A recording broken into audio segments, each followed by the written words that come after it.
sont bien sur le 105.4 FM.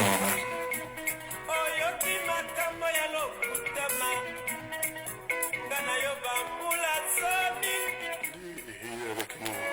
Lui, c'est Joseph Mbeka. Joseph Mbeka, bonsoir. Bonsoir, Papa Jules. Ah, je n'ai pas. Je ne suis pas entendu non plus. Mais je vois que.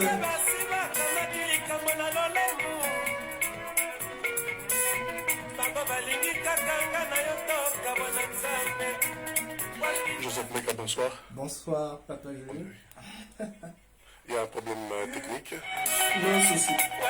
Joseph Mbeka, bonsoir. Bonsoir.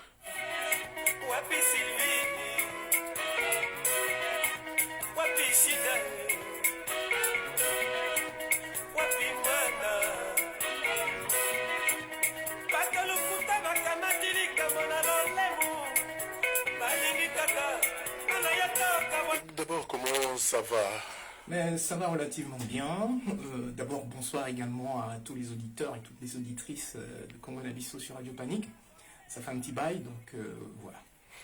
Comment ça se fait? Ça fait un bail qu'on t'a plus vu sur le 105.4 FM ou ailleurs. Comment ça se fait? Est-ce qu'on peut parler de lassitude? J'ai beaucoup rigolé quand j'ai reçu ton invitation parce que elle faisait référence à une diaspora qui devient apathique, qu'on voit de moins en moins, qu'on entend de moins en moins. Et en fait, ça m'a fait réagir. J'avais vraiment des bottes de plomb quand j'ai reçu l'invitation. Rien qu'à imaginer d'escalader l'Everest, les 5 étages, je me dis, aïe, ça y est, on est reparti. Mais oui, effectivement, il me semble qu'il y a une forme de laisser aller ou de la part de la diaspora. C'est comme si on nous avait mis dans une forme de fausse paix, de fausse tranquillité, alors que la situation est toujours aussi explosive, voire plus. Et cela est dû à quoi? Cela est dû à quoi? Bon, il y a d'abord une grande part de désorganisation au niveau de la diaspora. Hein. Ça, c'est, il faut dire la réalité quand je dis la diaspora. Parce qu'il faut le rappeler, toi-même, tu es un grand mobilisateur. Nous fûmes. Comment ça? Comment est-ce que tu peux parler de toi au passé? Je pense que mon image est là, mon énergie est peut-être un peu moins là. Dans le sens où il me semble qu'on a quand même pas mal semé. On voit les résultats du travail qu'on a fourni. Surtout dans les autres pays d'Afrique, c'est peut-être ça aussi qui nous décourage un petit peu de voir qu'on a travaillé pour les autres avant toute chose, mais c'est une très très bonne chose de voir ce qui se passe au Mali et ailleurs, bien qu'on est très réservé sur ce qui se passe ailleurs, parce que j'aimerais déjà d'emblée dire à nos auditeurs de rester en tout cas africains, de rester très alerte. Hein. C'est pas parce qu'on vous apprend qu'au Burkina Faso il y a un nouvel homme fort, qu'en Guinée-Conakry il y a un nouvel homme fort, que de suite ce sont des panafricains. Il faut savoir que nous avons affaire à des stratèges, des gens qui jouent aux échecs, et qui peuvent, vous savez, en marketing, pour organiser la meilleure concurrence, c'est soi-même qui devons la créer. Quoi. Pepsi doit devenir Coca à un moment donné. Et le jour où vous montez à la tête et vous vous rendez compte que dans le grand bureau, il y a deux téléphones, un rouge, un noir. Le rouge, c'est Pepsi, le noir, c'est Coca, et c'est la même personne qui utilise ces téléphones. Donc j'aimerais qu'on soit toujours très circonspect par rapport à ça. Il ne faut pas qu'on s'enflamme inutilement. En face, ils savent que ça sent très mauvais. Ils savent qu'ils sont au bout du rouleau. Donc, toutes les stratégies vont être mises en place. On va nous trouver des nouveaux Lumumba, mais qui, derrière, seront ce qu'on appelle des bounty. Mais comment ça se fait qu'à l'époque, on avait la mobilisation, mais aujourd'hui, on sent que c'est comme si la diaspora était amorphe. C'est comme si non, on s'occupait plus de rien. Chacun vaquait à ses occupations. Il faut dire que ceux qui ont placé Félix au pouvoir ont réussi leur coup d'une certaine manière. Là, tu parles du Congo-Kinshasa. Je parle du Congo-Kinshasa et de l'effet que ça a eu sur la diaspora. C'est ça le soporifique. Le soporifique vient avec Chilombo. Avant Chilombo, il n'y a pas de soporifique dans la diaspora. Il s'est passé une forme de diviser pour mieux régner qui, je n'ai pas peur de le dire, a entraîné nos frères Louba dans une certaine direction qui n'est pas vertueuse. Parce qu'on n'a rien libéré. On fait la fête quand on est libre. Et notre liberté, c'est vis-à-vis de l'homme blanc. Il faut que ce soit très clair. Ça ne doit pas être un fantasme de moi, peuple un tel, enfin un jour j'ai accédé au pouvoir. C'est du n'importe quoi. C'est du n'importe quoi. Je parle à mes frères, je vous regarde droit dans les yeux, vous nous faites honte. Honte. Honte. Mais je sais pas, il y a des situations, entre guillemets, aussi bien sécuritaires qu'humanitaires. On prend le cas de la République démocratique du Congo. À l'époque, on voyait la mobilisation, Bana Congo, Bana DCC, les Congolais de l'étranger. Aujourd'hui, non, on ne sent plus ça et tout. Les associations, c'est comme si les associations avaient disparu. Qu'est-ce qui se passe exactement? Mais j'ai mis le doigt dessus. Ce sentiment ethnique qui se veut au-dessus de la nation est un des facteurs. Je ne dis pas que c'est le facteur, en tout cas c'est un facteur détonateur, mais c'est un des facteurs clés de cette démobilisation. Jadis, quand nous mobilisions, nous parlions d'une seule voix. Nous ne parlions pas pour une ethnie, nous parlions pour une nation à libérer. Et nous étions tous d'accord sur ce point-là. La scission commence à partir du moment où la résistance qui a déjà suivi Étienne Tshisekedi à contre-cœur en 2011 dit à la diaspora, c'est fini, c'est terminé. On a fait l'erreur sous Jean-Pierre Bemba, on a fait l'erreur avec Étienne Tshisekedi, on ne va plus refaire cette erreur-là. Donc la résistance a été stricte et a dit on ne part pas aux élections en 2016, puis 2018. La résistance, elle est restée constante sur cette position. Mais aujourd'hui, on n'attend plus. Mais parce que pour qu'une résistance puisse fonctionner, il faut que le peuple ait un certain retour, ne fût-ce qu'un minimum.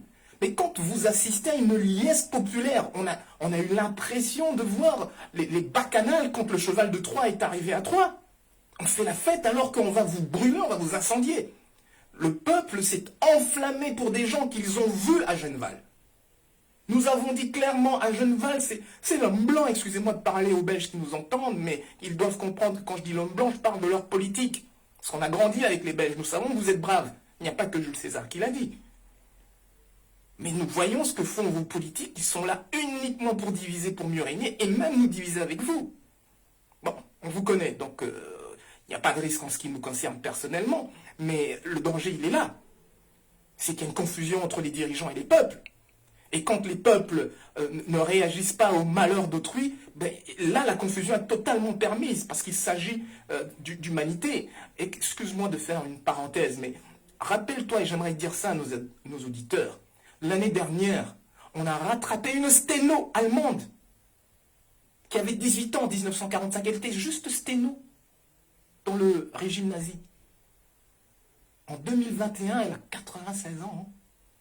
La justice l'a rattrapée parce qu'elle était sténo dans un régime nazi.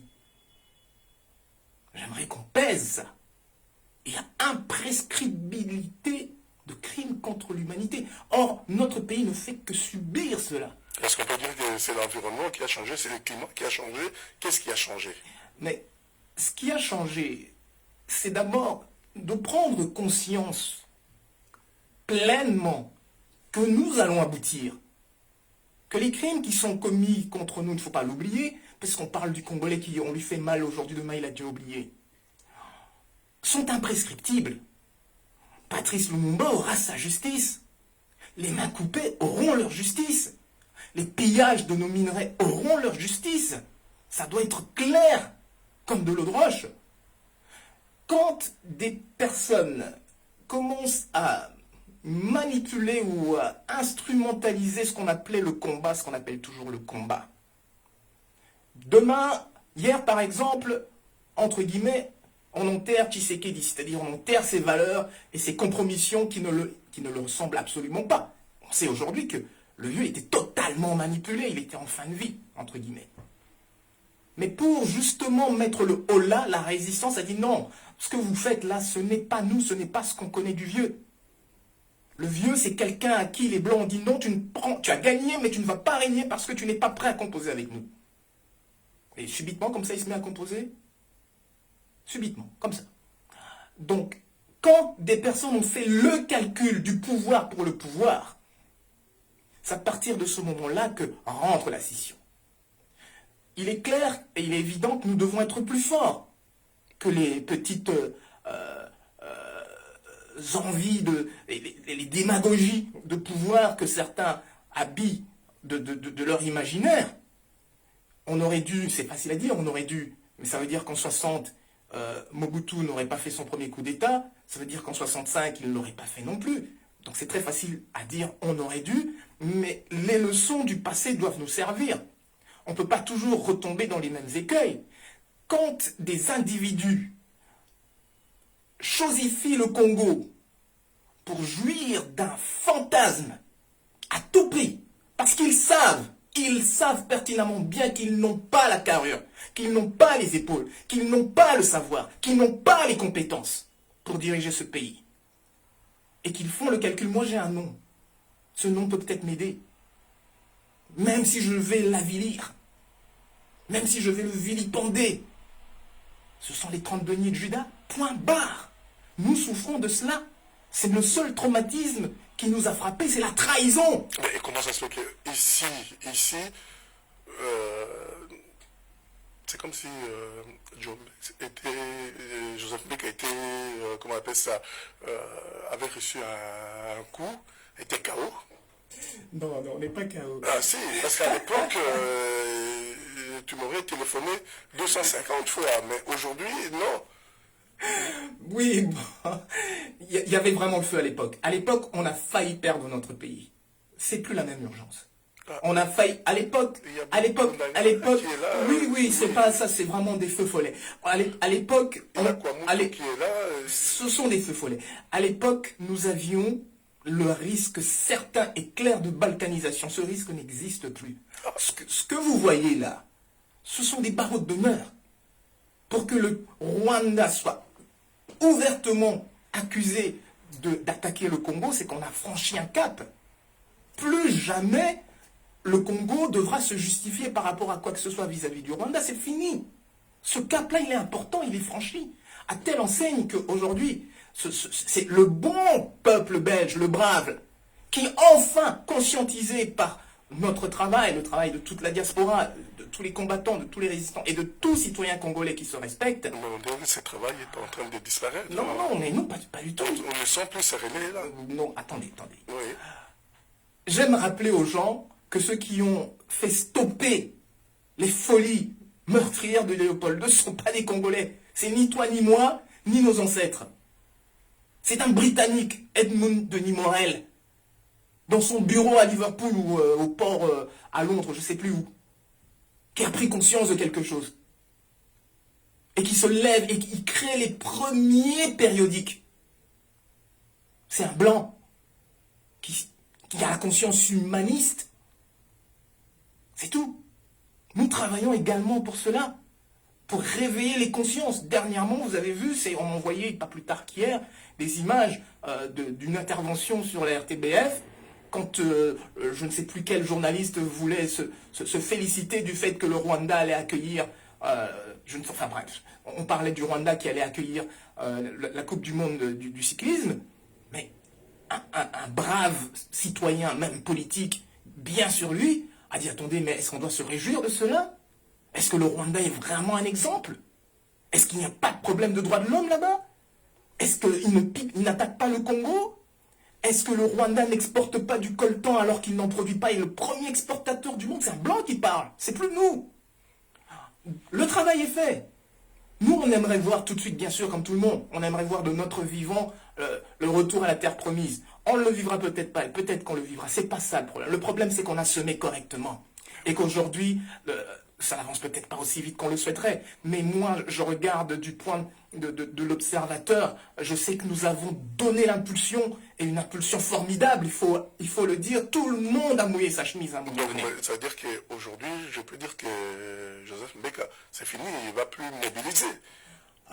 Mais en fait, pourquoi est-ce qu'on devrait à chaque fois mobiliser? Il y a une étape en toute chose, c'est comme dans la cuisine, on ne va pas chauffer quand c'est terminé. Si c'est le moment de saler et de poivrer, on va saler et poivrer. Et il faut sentir les moments. Et honnêtement, j'ai toujours fonctionné comme ça, c'est uniquement par instinct et par intuition que c'est le moment de faire ça. C'est le moment de faire ci. Et c'est par instinct et intuition et surtout par analyse. Pour le moment, mon analyse me dit qu'il faut d'abord désamorcer la menace Félix, point barre. Il faut qu'on en finisse avec ces antivaleurs qu'il est en train de représenter. Ici, vous m'aviez invité après les élections. Avant les élections, nous avions dit ne perdez pas votre temps, n'allez pas voter, puisque votre vote ne sera pas respecté. A fortiori que les candidats qui sont présentés, ce sont des instruments, des blancs. Ils ont organisé une messe entre leurs gens. Donc, que ce soit Dupont ou Dupont, c'est pareil, c'est kiff-kiff. Bourrico pour eux, c'est pareil du pareil même que Fayoulou. Toi, tu ne crois pas à ça. Mais tu y crois, toi? Non, moi, je te posais la question. Je t'ai déjà répondu au fil des ans, cette réponse, il n'y a aucun Congolais. Mais qu'est-ce que tu proposes à la place? Qu'est-ce que tu proposes à la place? Ça, c'est une mauvaise question. Ah. C'est une très mauvaise question. Mais j'attends la réponse quand même. Oui, c'est une très mauvaise question dans le sens où... quand même la réponse. Dans le sens où notre problème, c'est de poser plus la question. Quel est notre problème? Notre problème, c'est que nous sommes dominés depuis, on va dire depuis 5 siècles, mais depuis l'indépendance, nous avons eu, je dirais, 2 mois de pouvoir.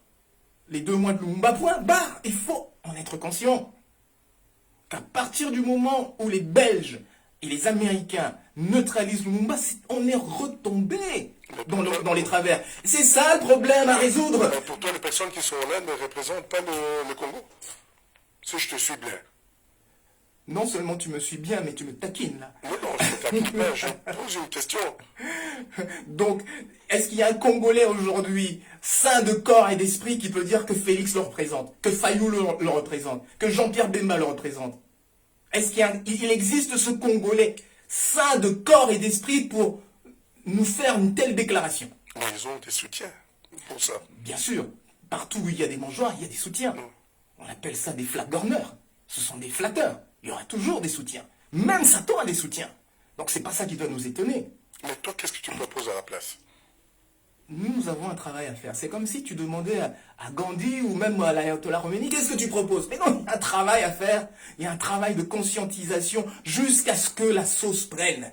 La sauce, elle a pris et nous le voyons. Nous attendions une libération au Congo. Ben Félix, il nous fait perdre 5 années de vie à tout le monde. Tout le monde a perdu 5 années de vie avec ce monsieur. J'étais occupé à te dire, tu m'avais fait venir après les élections et j'avais tenu des propos. J'ai dit, mais vous allez suivre Félix? Puisque nous, on vous a interdit d'aller voter. On vous a dit que vous allez voter pour rien. Que vous allez voter, mais vous n'allez pas élire. L'homme blanc a déjà boutiqué la chose. Il a déjà choisi ce candidat. Aujourd'hui, je peux même vous faire une confidence. Depuis 2016, aux renseignements généraux, donc la police belge, ils me disent en 2016, on a reçu votre prochain président tout à l'heure. C'est Félix qui était passé avant moi. Donc depuis 2016, je sais que c'est Félix qui va être. Ce sont les Belges qui l'ont élu, qui l'ont choisi, qui l'ont mis là. Et ils ne s'en cachent même pas. Tout ça, pensant qu'ils vont nous décourager. Mais non, mais on sait que depuis Lumumba, on n'a plus le pouvoir. On sait que Mobutu, ça a été un fantoche. Et d'ailleurs, les Américains s'en sont moqués. Après l'avoir essoré, ils s'en sont moqués à sa mort. L'homme qui les a servis et qui a servi toute une nation. À telle enseigne qu'aujourd'hui, les antivaleurs, c'est aussi une des causes. Une des réponses à tes questions. C'est quand on doit prendre comme valeur, refuge, quelqu'un qui vous a fait brouter de l'herbe comme Mobutu, c'est qu'il y a un problème. J'ai entendu la semaine dernière, ou il y a 2 semaines, Paulette Jacobs qui dit mais les symboles sont importants. Il y a des gens qui reviennent avec le flambeau. Et je peux en parler, mais très ouvertement. Ce drapeau a été imaginé par Joseph Bécaper. Donc je connais ce drapeau et cette zaïroise, composée toujours par Joseph Bécaper, à qui il a donné la musique à la Bimboka. Donc je connais ces symboles. Or, la personne qui écrit cet hymne et la personne qui imagine ce drapeau est contre Mobutu, mais il fait son boulot. Un jour, Joseph Mbeka, père, lance l'opposition en 78 quand il quitte son poste à Téhéran. Les Tshisekedi suivent après, mais il y a un détonateur, il y a toujours un détonateur. Et il faut lui rendre hommage. Quand vous prenez conscience, mais profondément, c'est comme si, quand j'entends certaines questions, c'est comme si on me demandait de résoudre une équation mathématique sans passer par les hypothèses, les thèses et ainsi de suite. Descartes, il parle de la méthodologie, de la méthode. Il y a une méthode, on ne peut pas comme ça s'improviser à tire-larigot. Non, il y a une méthode. Vous voulez qu'on trouve une solution, nous avons besoin de connaître les prémices. Je ne vais pas vous donner une solution sans avoir clairement posé les données et les bases qui nous incombent. Or, aujourd'hui, je vous le dis, les bases, c'est que nous avons perdu notre indépendance depuis juillet 1960. C'est clair. J'aimerais que ce soit très clair et que ce ne soit pas comme ça, comme un fait divers qu'on lit dans Paris Match. Non, chers amis, l'heure est grave depuis le 14 septembre 1960. Et c'est à partir de là que vous devez reprendre toute la démonstration. Vous vous êtes avancé loin, vous avez rempli des feuilles et des feuilles de formules mathématiques, mais qui n'ont aucun sens si vous ne revenez pas au début pour corriger toutes vos erreurs qui ont suivi. Vous n'avez fait que du remplissage de papier. Joseph Mbeka, aujourd'hui, parlons concrètement. Qu'est-ce qu'il faut comme solution? On en revient toujours là. Oui. Eh bien, je vais vous donner la même réponse et on va avancer. Il faut que on entende. C'est pas la solution, c'est de voir si la solution, elle a déjà été faite, elle a déjà été entamée. Le travail qu'a fait la résistance et même les résistants invisibles, c'est ça la solution. C'est déjà fait. Armand Tongoulou a posé son acte qui nous libère. C'est déjà fait. Un acte qui nous sort de cette léthargie. C'est ça le courage d'Armand Tongoulou, il ne faut jamais l'oublier. Ce monsieur, il nous sort de la torpeur dans laquelle Mobutu nous a plongés avec ses pendus de la Pentecôte, où une chape de plomb tombe sur tout le monde. C'est de ça dont il fallait absolument se libérer. Les psychologues vous diront qu'une bête qui subit un tel traumatisme, les bêtes, généralement, elles se secouent. Sinon, elles meurent. Mais nous sommes restés figés. C'est le figement qu'il fallait vaincre. Et Armand Tongoulou l'a vaincu. Et que ce soit très clair, nous vous avons répondu, nous ne sommes pas la base, c'est Armand Tongoulou. Nous n'avons fait qu'accompagner un mouvement qui a révolutionné toute l'Afrique jusqu'à la Tunisie. Ça part d'Armand Tongoulou. Et jusqu'aujourd'hui, ce que vous voyez au Mali, ça part d'Armand Tongoulou. Un Congolais. Il faut lui rendre hommage. Mais il faut comprendre ce qui se passe. Quand vous savez avec précision et que vous lisez la trajectoire d'une comète, tiens, ça vient de là. Ah ok, ça vient d'Armand. Ok, on l'accompagne. On fait ce qu'il faut, mais on accompagne ce sacrifice. Et à un moment donné, il y a une dispersion. Alors, toi, tu me dis comment est-ce qu'on évite la dispersion? Parce que c'est comme ça que moi j'entends ta question. Ouais. Comment on évite cette dispersion? C'est de revenir toujours aux bases, je le dis à nouveau. Donc, à un moment donné, on a posé une série d'explications. Il y a tous les chroniqueurs qui aujourd'hui sont assez brillants que pour vous donner le là de ce qui est en train d'arriver au Congo. On ne peut plus entendre tiens, Fayoulou a fait ça, tiens, Félix a fait ça, tiens, Mbosso a fait ça. Non, Kagame a fait ça, Kanambe a fait ça. Mais c'est de l'immaturité à un moment donné, c'est comme si vous prêchez dans le désert. C'est ça qui fatigue. Si j'entends, tiens, les Alliés, les Américains, les Français, les Belges, ils ont envoyé quelqu'un dire ça, alors là oui.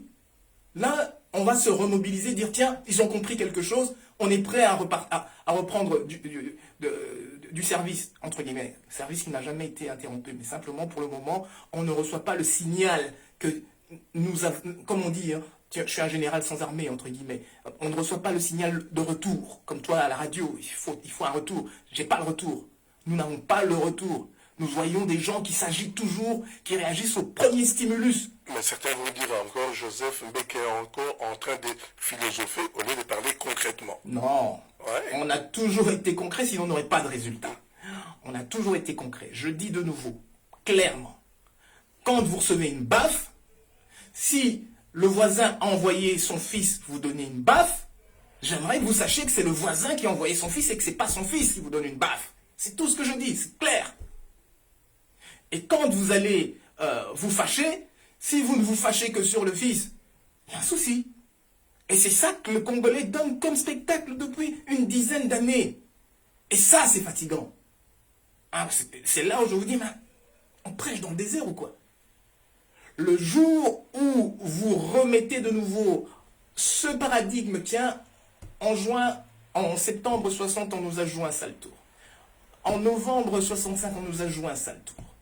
Tiens, un aventurier, entre guillemets, est revenu avec des Rwandais, mais en 96, mais en 98 quand même, il montre qu'il est nationaliste et on retrouve 2 années de pouvoir.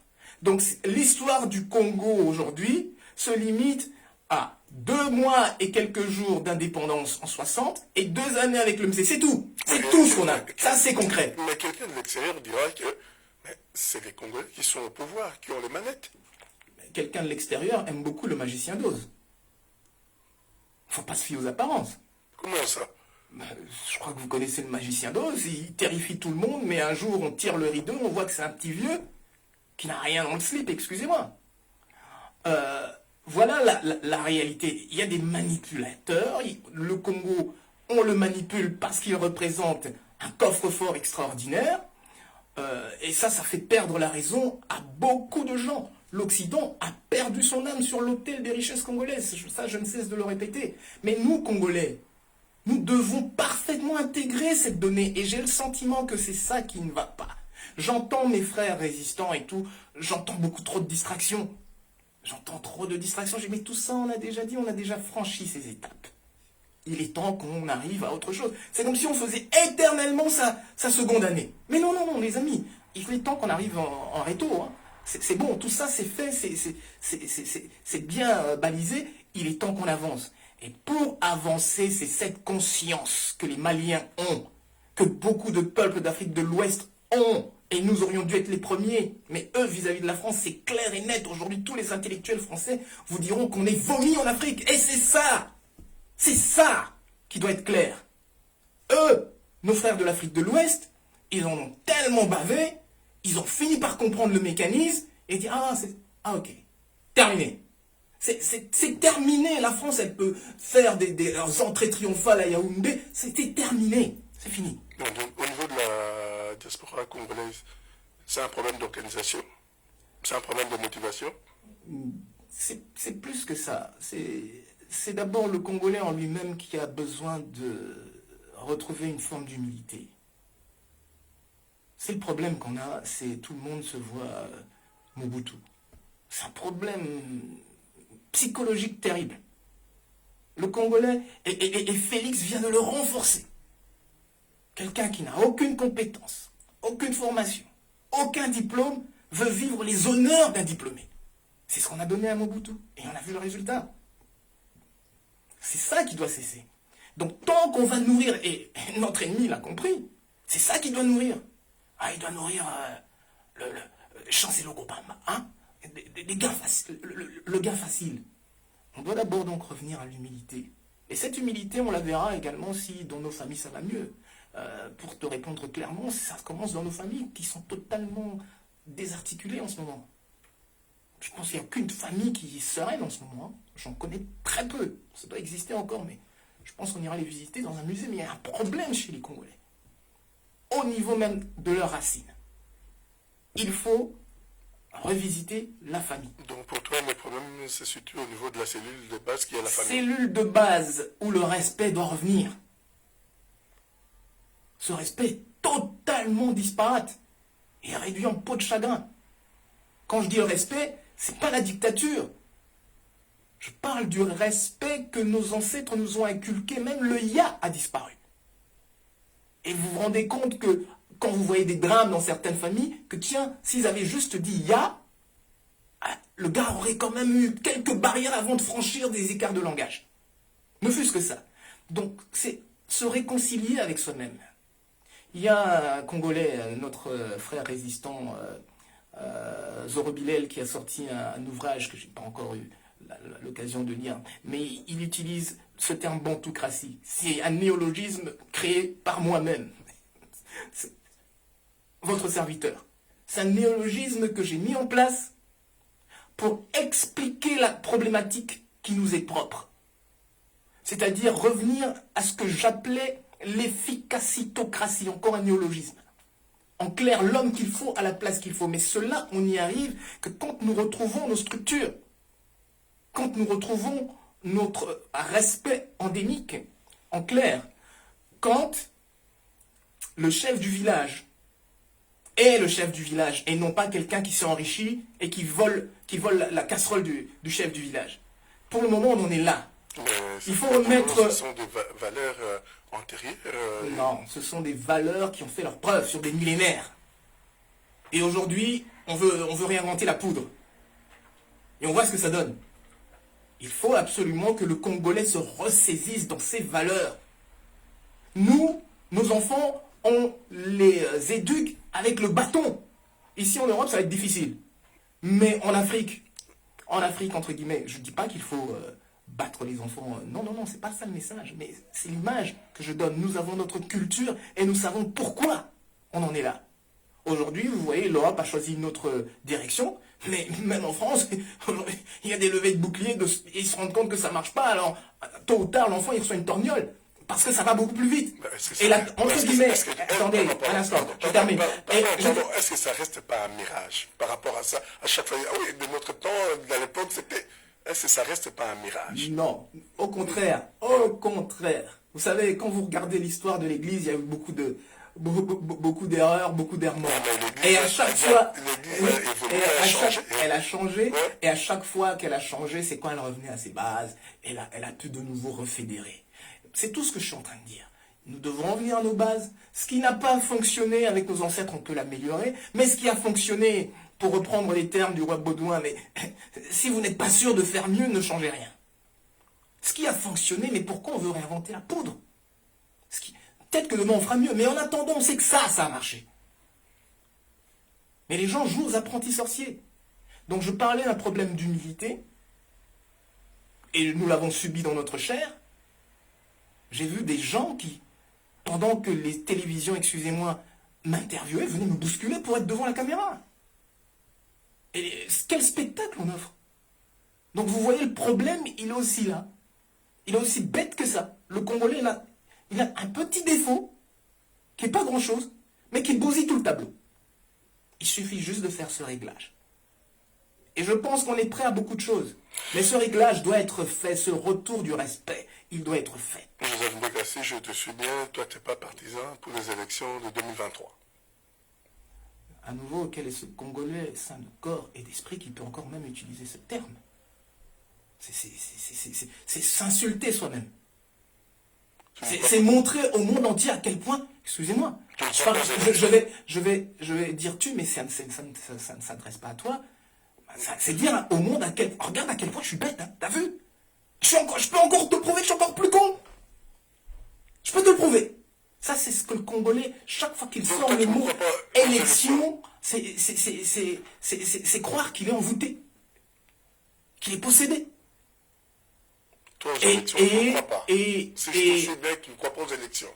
Mais je n'ai même pas besoin de répondre à une question où je a répondu à des milliers de fois. Et même cette question à nouveau, ça veut dire que la réflexion, elle n'a pas été profonde. Excuse-moi de te dire ça, papa Jules. Comment on va désigner? Non, on ne vote pas, on ne va pas aux élections. Et comment est-ce qu'on va faire alors? Et les autres pays, comment ils font? Des coups d'État? Il n'y a pas que des coups d'État. Mais imaginons, et malheureusement, là tu me forces à donner un peu de pages stratégiques, mais imaginons que vous n'allez pas voter. Imaginons simplement. Le jour des élections, ils font tout leur Bataclan, le peuple reste chez lui. Il se passe quoi, à ton avis? Mais tout change, mon ami, tout change. Le jour des élections, aucun Congolais ne sort de chez lui. Il se passe quoi, à ton avis?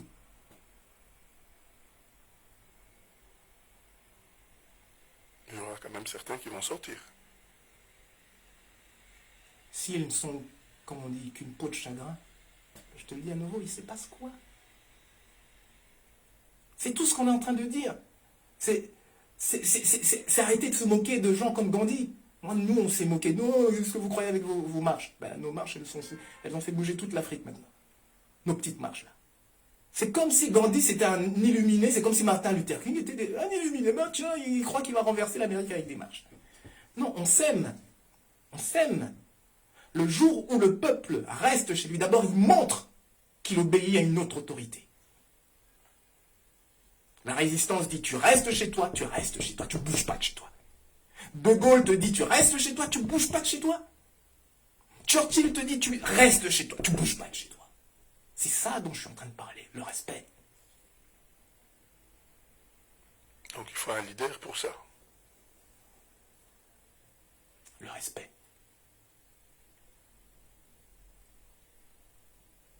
Et qui peut donner ces mots d'ordre? Nous venons de vous le donner. Et nous vous l'avons toujours donné.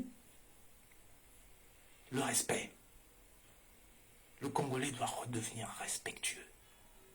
Et éviter de faire en sorte que nous nous donnions spectacle à crier en tous les sens alors qu'on peut dire les choses avec beaucoup de sérénité.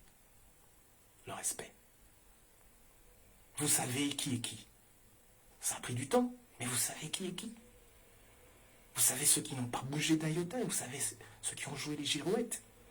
Vous savez ceux qui étaient là pour leur peuple et ceux qui sont là pour le Congo. Vous savez tout ça à présent. Soyez respectueux, sinon vous allez beaucoup perdre. Certains ont déjà oublié tout ça. La jeunesse est là, et franchement... Est-ce que la jeunesse a pris la relève? Est-ce que la jeunesse a pris la relève? Est-ce que Joseph Mbeka a laissé la place à la jeunesse? Elle est encourageante. Oui. Elle est encourageante, certes pas telle que nous on voudrait qu'elle le soit. Hein, mais quand tu entends, tu discutes avec un jeune qui n'a même jamais mis un pied au Congo. Ah mais il y a de quoi être fier. Hein. Honnêtement, il y a de quoi être fier. Ok, c'est pas tout à fait ce qu'on escompte pour arriver au résultat final. Mais c'est une marche importante. Il y a de quoi être fier. Non, les choses avancent. Ça, j'aimerais que les gens l'entendent de façon claire. Les choses avancent et elles avanceront d'autant plus vite que vous aurez remis de l'ordre dans vos familles, que vous n'aurez plus peur de vous faire respecter papa, maman. Je pense que là, je n'ai pas philosophé. Donc, ça veut dire que toi, tu ne crois pas aux partis politiques. Mais est-ce que nos villages avaient des partis politiques? Pourquoi est-ce que l'homme noir pense qu'il doit toujours réfléchir avec des paradigmes de complexes qui nous sont venus d'Occident et qui ne fonctionnent même pas en Occident? Dernièrement, vous avez bien vu que les Français n'ont pas été votés. Ça ne marche pas leur histoire. Est-ce qu'en Chine, il y a des partis politiques? Non, nous, ce qui nous intéresse, c'est le résultat. Ce qui nous intéresse, c'est est-ce qu'à la fin de la journée, notre enfant a mangé, est-ce qu'on a pu le soigner? Mais l'Africain ne se pose pas d'autres questions. Pourquoi est-ce qu'on veut déplacer le débat? Pourquoi est-ce qu'on veut réfléchir avec des schémas de colonisation et d'imposition dont ils se sont servis pour nous dominer? Ils nous ont vendu leur sauce d'élection, on a été votés, et ils ont mis Kabila. Vente, élection, on va voter. Vous devez savoir qu'en 2011, Kabila, qui a soi-disant battu Tshisekedi et que la Belgique a applaudi de toutes ses mains, en étant le seul pays à récompenser un tricheur, n'avait même pas 2%. Il n'avait même pas 2%. Et pourquoi est-ce que vous voulez continuer à vous ridiculiser en parlant d'élection? C'est qu'il y a un problème. Et justement, au plus on va me poser cette question, au plus... Tu vas t'énerver. Non, au plus vous allez nous dire, vous allez nous pousser à rester dans notre lit. Parce que vous nous montrez que tu risques d'aller mourir pour ce qui n'en vaut pas la peine. Joseph Mbeka, on arrive à la fin de notre entretien. Dans tout ce qu'on a dit, qu'est-ce qu'on n'a pas dit que tu aimerais souligner? J'aimerais dire à nos frères africains, parce que aujourd'hui, quand le Congo parle, nous pouvons constater que c'est toute l'Afrique qui écoute. Toute l'Afrique qui écoute. Nous entendons dans la bouche des ministres, même à l'ONU, dernièrement le ministre des Affaires étrangères malien, qui reprend mot à mot nos propos à Paris. Mot à mot. Nos exemples. Nous entendons notre frère Kenny Seba, il reprend mot à mot ce que nous avons dit à Paris. Donc, le Congolais est écouté. Et j'aimerais donc dire à tous nos frères africains, la déstabilisation du Congo est la clé de voûte de la déstabilisation de toute l'Afrique.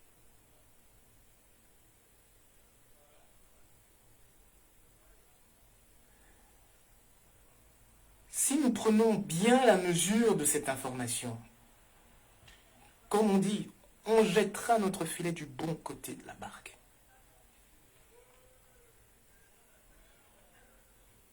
Le Congo, c'est le futur de toute l'Afrique. C'est ce pays qu'on attaque comme aucun autre pays, aucun autre peuple avant lui. Aucun peuple au monde n'a payé ce que paye le peuple congolais à 2 reprises, 2 génocides.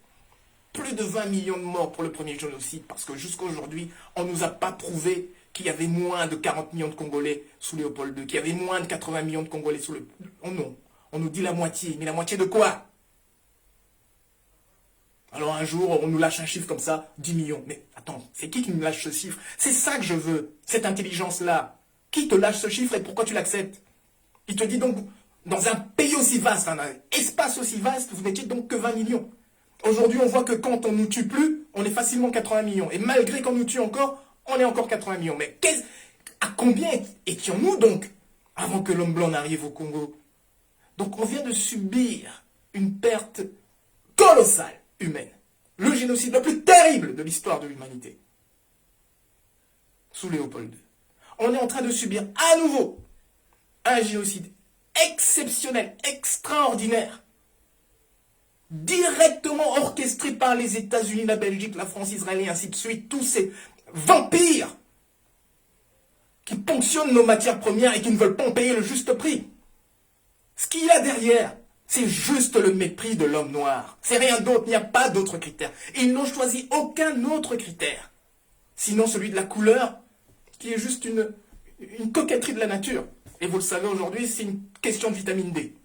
Rien d'autre. Donc de métabolisation de la vitamine D. Ce qu'il nous paraît important à dire, c'est que ces gens s'étant trompés, ayant pris un faux critère, ils ont déjà vu sous Hitler que ce critère ne valait rien de se dire race supérieure et de se faire battre sans maître par le premier noir venu, entre guillemets. Mais malgré tout, ils ont continué dans ces lubies. Donc nous avons en face de nous des personnes qui ne savent pas poser les problèmes comme il faut. Et ces personnes ont perdu. C'est ça que j'aimerais que tu entendes. C'est que malgré qu'on nous fait encore un peu danser, mais nous voyons le mouvement d'ensemble, nous voyons que ces gens ont perdu. Et que c'est irréversible.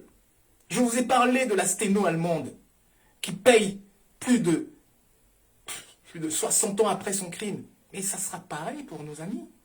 Pareil, il n'y a aucun crime qui va rester impuni. Je vais vous dire et vous donner de la sérénité. Là, je reviens sur nos frères congolais. Je vais vous donner de la sérénité. On vous parle de « on nous a pris telle mine, oh Glencore et ceci, on nous a vendu la moitié de nos forêts ». Mais soyez sereins, nous sommes calmes. Tout cela, on effacera d'une signature. Ça sera très simple et ça ira très vite. Jacques Meka, merci pour ce qui était cette chanson. Shalom à tous ceux qui me suivent ce matin. Vous écoutez l'émission Kanouka, mon nom est Chris du coup. Mais je ne sais pas la bonne chanson Ah, d'accord. que tu m'avais envoyée. Bah, et si tu ne la retrouves pas, j'aurais du mal à annoncer la suite. Mais par contre, je peux déjà annoncer, je peux faire, si tu me l'autorises, une petite annonce à nos jeunes. Soyons pratiques, là, on passe du coq à l'âne, hein, excusez-moi. Pour les jeunes qui sont en communication, le fédéral ici en Belgique donc, offre la possibilité de stage en communication. D'accord? Pour les gens sérieux. Hein, c'est une annonce du groupe Défi. Donc si vous êtes étudiant congolais ou africain, enfin c'est surtout aux Congolais que je m'adresse ici, n'hésitez pas à nous envoyer votre candidature. Je vais vous donner juste rapidement un email à joembk@hotmail.com. Joe, J-O-E-M, maman, B, Bernard, K, kilo, @hotmail.com. Nous ferons suivre votre candidature. J'espère que tu as retrouvé la chanson. Non, je n'ai pas retrouvé ça. Bon, c'est pas grave. Alors, ok. Donc, et une deuxième annonce que nous vous faisons en primeur. Donc, vous vous rendez bien compte qu'en ce moment, les temps sont troubles. On voit la guerre en Russie, en Ukraine, mais on n'oublie pas le drame afghan, on n'oublie surtout pas le drame congolais. Il y a des associations qui travaillent matin, midi, soir pour la misère humaine. Et l'une d'elles s'appelle, quand je parle de la misère humaine, je parle également de la misère nationale. Il y a ce qu'on appelle les invisibles, il y a suffisamment de chansons sur cette partie de la population ici, également en Belgique. Donc on va vous inviter à ce qu'on appelle un concert de la paix, donc un concert de Noël de la paix. On vous en parle un peu vite, mais c'est une exclusivité que j'aimerais offrir à Papa Jules, qui est toujours égal à lui-même. Donc il y aura ce concert le 25 décembre à l'église Saint-Marc, donc c'est juste une petite salle, hein, c'est 400 places. Et en son temps, en son heure, on reviendra pour vous donner les coordonnées où vous pouvez prendre vos places, que je ne vais pas pouvoir faire puisqu'on ne sait pas lancer la musique. Mais au moins, entendez cela. Cela sera fait par Congospel. Congospel, c'est Guy Wakou, c'est Alexia Wakou. c'est Maurice Poto et c'est Jess MK. Jess MK, c'est votre serviteur qui a aussi une petite fibre musicale.